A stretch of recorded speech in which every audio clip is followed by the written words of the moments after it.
Oke, shalom semuanya, saudaraku dimanapun saudara berada. Jumpa lagi dengan saya. Dan kali ini saya akan bagikan kepada kita semua satu topik yang sangat penting untuk kita ketahui bersama, yaitu judulnya adalah Yesus membatalkan Taurat. Ya, jadi saya akan share screen di sini. Ya, judulnya adalah Yesus membatalkan Taurat. Ya. Nah, ayat yang pertama sehubungan dengan judul ini adalah Matius 5 ayat 17. Ya, mengatakan janganlah kamu menyangka bahwa aku Yesus datang untuk meniadakan hukum Taurat atau kitab para nabi. Aku datang bukan untuk meniadakannya, melainkan untuk menggenapinya. Jadi Yesus menekankan bahwa dia datang bukan untuk meniadakan hukum Taurat, tetapi ya untuk menggenapinya. Ya, jadi bukan untuk meniadakan, tetapi untuk menggenapinya. Oke, berikut Efesus 2 ayat 14 sampai 16. Ya, di situ dikatakan, karena dialah damai sejahtera kita yang telah mempersatukan kedua pihak. Kedua pihak di sini adalah orang Yahudi dan non-Yahudi, ya, yang percaya kepada Yesus. Dan yang telah merubuhkan tembok pemisah antara Yahudi dan non-Yahudi, yaitu perseteruan. Sebab dengan matinya Yesus sebagai manusia, ia telah membatalkan hukum Taurat dengan segala perintah dan ketentuannya untuk menciptakan keduanya, yaitu Yahudi non-Yahudi, ya, menjadi satu manusia baru di dalam dirinya, diri Yesus, dan dengan itu mengadakan damai sejahtera dan untuk memperdamaikan keduanya dalam satu tubuh dengan Allah oleh salib, dengan melenyapkan perseteruan pada salib itu. Jadi pada masa itu konteksnya adalah orang-orang Yahudi yang sudah percaya sudah menjadi Kristen. Pada waktu itu sempat terjadi semacam polemik karena mereka ingin supaya orang-orang non-Yahudi yang percaya kepada Yesus ya supaya juga mengikuti tradisi Yahudi seperti disunat dan lain sebagainya untuk menjadi pengikut Yesus, ya. Tetapi di sini firman Tuhan menjelaskan bahwa kedatangan Yesus itu membatalkan hukum Taurat dengan segala perintah dan ketentuannya. Ya, sehingga orang non-Yahudi untuk menjadi pengikut Yesus tidak perlu disunat. Ya, salah satu misalnya ya. Yang penting adalah bertobat ya dan hidup oleh iman. Ya. Oke, ya, kita lanjut. Maka kesimpulan dari dua ayat tadi dari judul ini bahwa Yesus membatalkan Taurat itu artinya yang pertama adalah ada hal-hal di dalam Taurat yang digenapi tadi di Matius tadi ya, yang digenapi dalam Yesus karena sudah digenapi dalam Yesus itu artinya juga sekaligus dibatalkan, tidak perlu ya diadakan lagi atau dilakukan lagi di dalam perjanjian baru. Bahkan ya ada dari perjanjian lama itu yang di-upgrade ya, jadi dilakukan dalam pemahaman yang baru atau tanda kutip versi yang baru oleh Yesus ya. Seperti apa? Kita lihat berikutnya. Yang pertama adalah hal-hal dari Taurat yang digenapi dalam Yesus. Ya, yang digenapi adalah mengenai simbol-simbol atau bayangan di dalam perjanjian lama itu digenapi dalam Yesus. Contoh misalnya ada di dalam Taurat yaitu anak domba Paskah. Jadi Paskah pertama di Mesir itu identik dengan anak domba yang tak bercacat yang disembeli, kemudian diambil darahnya, dioleskan ke rumah setiap orang Israel pada waktu itu. Dengan demikian mereka luput dari maut. Ya. Nah, di dalam perjanjian baru atau sejak datangnya Yesus, maka untuk penebusan dosa dan pengampunan ya yang pada waktu itu dengan domba atau anak domba dengan darah domba tidak perlu lagi. Karena apa? 1 Korintus 5 ayat 7b situ dikatakan bahwa sebab kamu memang tidak beragis, sebab anak domba Paskah kita juga telah disembelih, yaitu Yesus Kristus, yaitu Kristus. Jadi di perjanjian lama itu domba benaran, anak domba, ya, tetapi di perjanjian baru Yesus disebut anak domba Paskah atau anak domba Allah. Di dalam perjanjian lama dia merupakan simbol tentang yang akan datang atau bayangan tentang yang akan datang. Ya, maka ketika Yesus datang sebagai anak domba Allah yang disembelih dan darahnya menyucikan ya manusia, ya, maka berarti ini sudah digenapi dan tidak perlu lagi hari ini di masa sekarang perjanjian baru untuk penyucian dosa itu pakai anak domba atau darah domba, tidak perlu lagi karena sudah digenapi di dalam Yesus. Maka otomatis dengan sendirinya batal, ya. Begitu juga dengan penebusan di dalam perjanjian lama yang selalu menggunakan darah binatang, ya. Karena sudah dilakukan atau digenapi oleh Yesus, ya, maka tidak perlu dilakukan lagi. Seperti yang dikatakan dalam Ibrani pasal 9 ayat 24-28, sebab Kristus bukan masuk ke dalam tempat kudus buatan tangan manusia yang hanya merupakan gambaran saja dari yang sebenarnya, tetapi ke dalam sorga sendiri untuk menghadap hadirat Allah guna kepentingan kita. Dan ia bukan masuk untuk berulang-ulang mempersembahkan dirinya sendiri, sebagaimana imam besar setiap tahun masuk ke dalam tempat kudus dengan darah yang bukan darahnya sendiri. Sebab jika demikian ia harus berulang-ulang menderita sejak dunia ini dijadikan. Jadi di dalam perjanjian lama itu ya imam besar masuk ke ruang maha suci membawa darah domba. Dan itu setiap tahun rutin. Ya bolak-balik seperti itu. Tetapi sekarang perjanjian baru sejak Yesus datang, Yesus hanya satu kali saja menyatakan dirinya pada zaman akhir untuk menghapuskan dosa oleh korbannya. Dirinya sendiri itu menjadi korban, bukan lagi domba. Dan sama seperti manusia ditetapkan untuk mati hanya satu kali saja dan sesudah itu dihakimi, demikian pula Kristus hanya satu kali saja mengorbankan dirinya, tidak perlu bolak-balik seperti imam besar dalam perjanjian lama untuk menanggung dosa banyak orang. Sesudah itu ia akan menyatakan dirinya sekali lagi tanpa menanggung dosa untuk menganugerahkan keselamatan kepada mereka yang menantikan dia. Jadi imam besar di perjanjian lama itu adalah simbol atau bayangan tentang imam besar, ya, yaitu Yesus Kristus sendiri yang masuk ke hadirat, ya, ke sorga atau ke hadirat Allah, bukan membawa darah domba melainkan darahnya sendiri. Maka itu menggenapi apa yang merupakan bayangan dan simbol dalam perjanjian lama. Karena sudah digenapi, maka otomatis gugur dengan sendirinya, batal dengan sendirinya.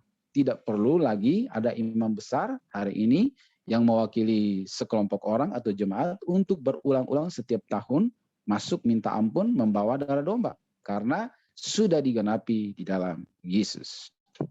Ya, hal yang lain yang juga merupakan bayangan yang sudah digenapi di dalam Yesus, yaitu sunat.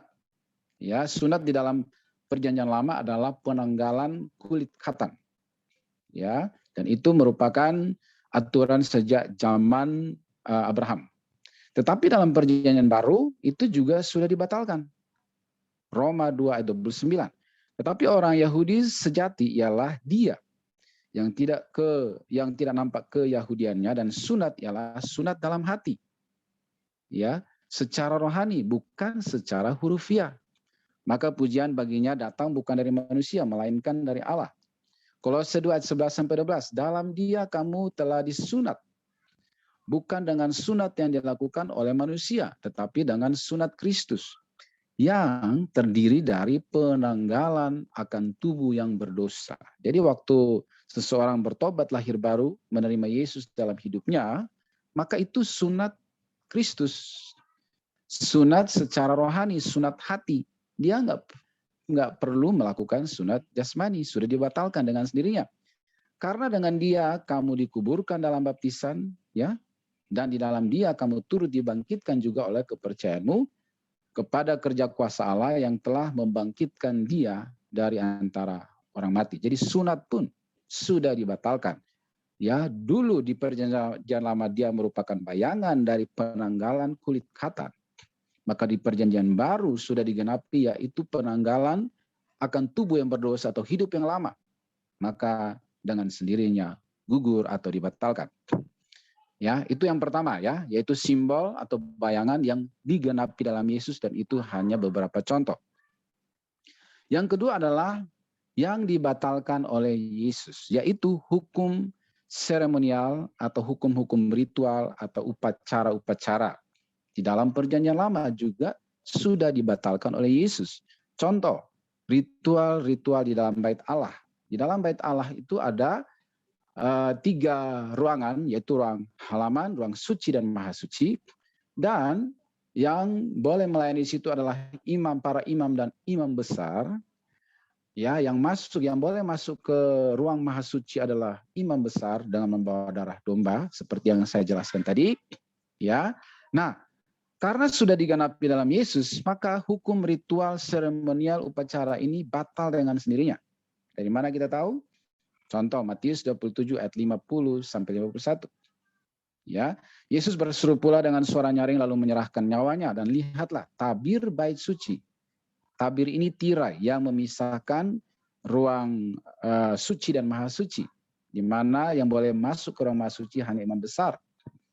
Terbelah 2 dari atas sampai ke bawah, dan terjadilah gempa bumi dan bukit-bukit batu terbelah dan seterusnya.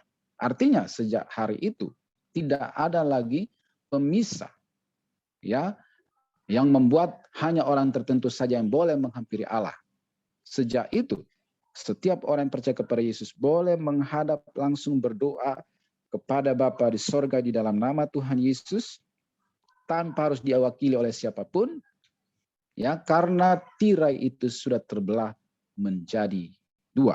Maka dengan sendiri dibatalkan oleh Yesus. Maka di gereja hari ini tidak perlu ada tirai yang memisahkan ruangan demi ruangan tertentu, ya, seperti di dalam perjanjian lama.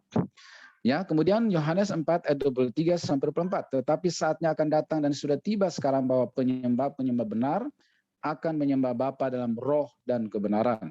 Sebab Bapa menghendaki penyembah demikian. Allah itu roh, dan barang siapa menyembah dia harus menyembahnya dalam roh dan kebenaran. Jadi, ya, penyembahan kepada Allah yang adalah roh tidak lagi berupa simbol-simbol atau yang lahiriah yang kelihatan, melainkan di dalam roh dan kebenaran. Jadi ukuran kerohanian di dalam perjanjian lama dan perjanjian baru itu berbeda. Ukuran kerohanian di dalam perjanjian lama itu adalah segala sesuatu yang nampak, tata cara ritual yang kelihatan. Baru seseorang mencapai kerohanian tertentu atau dianggap sudah rohani. Tetapi di dalam perjanjian baru semuanya dalam hati, ukurannya adalah di dalam hati, ya, yang tentunya terrefleksi keluar, tetapi dimulai dalam hati. Makanya menyembah Bapa pun di dalam roh dan kebenaran, bukan lagi harus di tempat tertentu, gedung tertentu atau lokasi tertentu. Di mana saja kita bisa menyembah Tuhan, ya.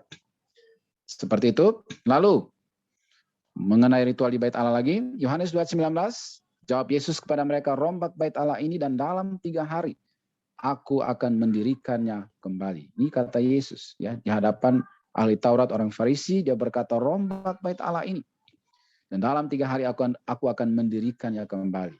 Ya, apa artinya? Artinya segala praktek ritual di dalam bait Allah yang ukurannya adalah apa yang nampak di mata, baru itu rohani, maka Yesus katakan rombak. Aku akan mengadakan atau mendirikannya kembali yang berupa rohani. Ya, melalui kematiannya dan kebangkitannya 3 hari, dia melakukan revolusi ibadah yang berupa ritual, fisik, lahiriah yang kelihatan menjadi yang rohaniah. Maka batal dengan sendirinya. 1 Korintus 3:16-17. Tidak tahukah kamu bahwa kamu adalah bait Allah dan bahwa roh Allah diam di dalam kamu? Jika ada orang yang membinasakan bait Allah, maka Allah akan membinasakan dia, sebab bait Allah adalah kudus dan bait Allah itu ialah kamu. Bait Allah hari ini bukan lagi sekedar visi gedung gereja, tetapi kita adalah bait Allah yang kudus, tempat kediaman Roh Allah. 1 Korintus 6 ayat 19, atau tidak tahukah kamu bahwa tubuhmu adalah bait Roh Kudus yang diam di dalam kamu, Roh Kudus yang kamu peroleh dari Allah, dan bahwa kamu bukan milik kamu sendiri. Jadi kita ini adalah bait Roh Kudus, tempat kediaman Roh Kudus. Terjadi revolusi ibadah. Maka ritual-ritual dalam bait Allah di Perjanjian Lama dibatalkan oleh Yesus. Ya, salah satunya lagi adalah Sabat.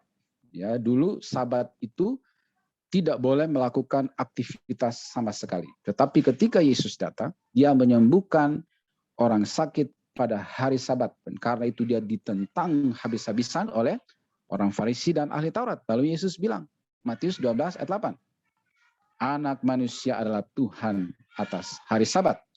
Maka hukum ritual seremonial dalam Sabat pun gugur dengan sendirinya. Artinya hari ini memang kita harus menguduskan hari Sabat, beribadah pada hari Minggu, tetapi bukan berarti tidak boleh beraktivitas yang lain setelah ibadah.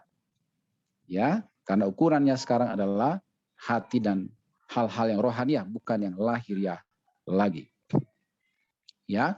Oke, yang ketiga yang juga dibatalkan oleh Tuhan Yesus adalah hukum makanan halal dan haram. Ya. Daftar makanan yang halal dan haram itu ada dalam Imamat 11 ayat 1 sampai 47. Nanti saudara bisa baca. Tapi kalau disimpulkan, ada makanan ya dari hewan di darat, hewan air, dan hewan di udara. Ya, yang halal yang boleh dimakan dari hewan darat adalah yang memamah biak dan berkuku belah. Memamah biak ini artinya hewan yang mengolah makanannya 2 kali. Ya, contoh misalnya sapi, dia makan rumput, sudah ditelan, lalu dia mengeluarkan kembali makanan itu, lalu dikunyah perlahan-lahan, dinikmati sampai lumat, kira-kira begitu ya. Itu namanya memamah biak. Ya, lalu harus berkuku belah. Baru itu boleh dimakan. Tapi yang haram adalah kalau dia tidak memamah biak, lalu tidak berkuku belah. Kalau dia memamah biak tapi tidak berkuku belah, haram. Atau dia hanya berkuku belah tetapi tidak memamah biak, ya, seperti itu, maka dia juga haram, ya. Jadi ini ya, salah satunya ini kalau tidak ada dia haram, ya. Misalnya dia memamah biak tapi tidak berkuku belah, haram. Ya. Seperti itu ya. Atau dia berkuku belah tetapi tidak memamah biak, ya. Maka itu haram, ya. Yang berikut adalah hewan air. Yang bersirip dan bersisik boleh dimakan. Tapi yang tidak bersirip, tidak bersisik, tidak boleh dimakan. Lalu hewan di udara. Ya, segala burung pemakan bangkai seperti gagak, elang, raja wali, yaitu halal, haram, ya. Ya, maaf, ini salah nih, ya. Ya, segala burung, ini terbaliknya, sebentar ya. Ya, jadi sebentar ya, ini terbalik ya. Jadi ya, mohon maaf sebentar. Ya, jadi yang halal itu adalah yang bersayap, yang mempunyai daging di sebelah atas kakinya. Jadi ada daging di pahanya gitu ya. Itu adalah binatang bersayap yang boleh dimakan. Tetapi segala hewan di udara pemakan bangkai itu haram. Ya, maaf, ini terbalik ya, saya salah letak ya. Jadi burung pemakan bangkai itu haram. Yang halal adalah yang bukan pemakan bangkai dan ada daging di atas, di paha bagian atas ya, seperti itu. Itu boleh dimakan. Ya, ini aturan halal haram dalam Imamat 11 ya, dalam Taurat. Oke. Nah, dibatalkan dalam Perjanjian Baru. Perhatikan Matius 15 ayat 11 dan 17 sampai 19. Kata Yesus, "Dan dengar dan camkanlah, bukan yang masuk ke dalam mulut yang menajiskan orang." Jadi bukan makanan yang menajiskan orang, melainkan yang keluar dari mulut, itulah yang menajiskan orang. Tidak tahukah kamu bahwa segala sesuatu yang masuk ke dalam mulut turun ke dalam perut lalu dibuang di jamban? Jadi makanan itu berakhir di jamban. Tetapi apa yang keluar dari mulut berasal dari hati, dan itulah yang menajiskan orang. Karena dari hati timbul segala pikiran jahat, pembunuhan, perzinahan, percabulan, pencurian, sumpah palsu, dan hujat. Itulah yang menajiskan orang. Ya, sementara makanan tidak menajiskan orang karena dia berakhir di jamban. Ya, jadi halal haram sudah batal di situ. Ayat lainnya, 1 Korintus 8 ayat 8. Makanan tidak membawa kita lebih dekat kepada Allah. Kita tidak rugi apa-apa kalau kita tidak makan, dan tidak untung apa-apa kalau kita makan. Jadi makanan itu bukan ukuran kerohanian di dalam Perjanjian Baru. Ya, melainkan apa yang keluar dari hati. Itulah ukuran kerohanian seseorang. Apa yang diucapkan, apakah dia mengucapkan hate speech, ujaran kebencian, hoax, provokasi, sara. Itulah ukuran kerohanian. Ya, itu yang menajiskan orang. Makanan tidak, dia berakhir di jamban. Ya. Roma 14 ayat 17, sebab kerajaan Allah bukan soal makanan dan minuman, tetapi soal kebenaran, damai sejahtera dan sukacita oleh Roh Kudus. Ya, jadi kerajaan Allah, urusan sorga, itu bukan soal makanan dan minuman, tetapi soal kebenaran, damai sejahtera, sukacita oleh Roh Kudus. Ya, jadi makanan sekali lagi bukan ukuran kerohanian seseorang. Ya, sudah dibatalkan oleh Yesus. Ya, 1 Timotius pasal 4 ayat 4 sampai 5. Karena semua yang diciptakan Allah itu baik, dan satu pun tidak ada yang haram jika diterima dengan ucapan syukur, sebab semuanya itu dikuduskan oleh firman Allah dan oleh doa. Jadi asal didoakan di dalam nama Tuhan Yesus, maka makanan itu menjadi kudus. Ya, yang penting dipastikan sehat, layak untuk dikonsumsi. Tetapi ya tidak ada kaitannya dengan kerohanian seseorang. Ya, sejak di dalam Perjanjian Baru. Ya, jadi Yesus ini membawa revolusi atau perubahan, membatalkan Taurat. Ya, karena Taurat itu sudah dianggap gagal, tidak berhasil mengubah perilaku ya seseorang, justru menambah dosa. Ya, Taurat itu ibarat seseorang yang misalnya dia kelebihan berat badan, overweight, lalu dia naik ke timbangan, ya timbangan itulah Taurat.